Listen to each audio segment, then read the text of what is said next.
Зелено светло за организирање свадби, прослави и други свечености, како резултат на олабавување на рестриктивните мерки. Истите ќе се организираат на отворен простор, до максимум 100 гости, но не повеќе од 50% од капацитетот на просторот. Бројот на лица пак на една маса во угостителските објекти е зголемен од 4 на 6 лица. Угостителите со последни подготовки за престојните свадби и веселби, но не се задоволни од дозволениот број на гости, како и одржувањето на веселбите само на летните тераси. Правиме подготовки и во исчекување сме на поволна одлука на владата и кризниот штаб, за да може да почнеме со организирање на свадбените веселби кај нас.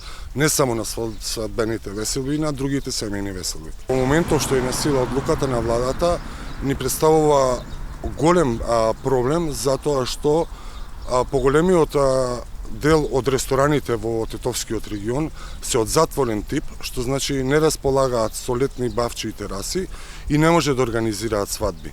Тоа е проблем број 1. Проблем број 2 е, кај нас традиционално семејните веселби се со минимум 250 гости, така да и во тој поглед не сме задоволни од одлуката и се надеваме дека ова ковид криза е во заминување и дека ќе можеме да организираме свадби и прослави со нормален капацитет, со нормален број на гости.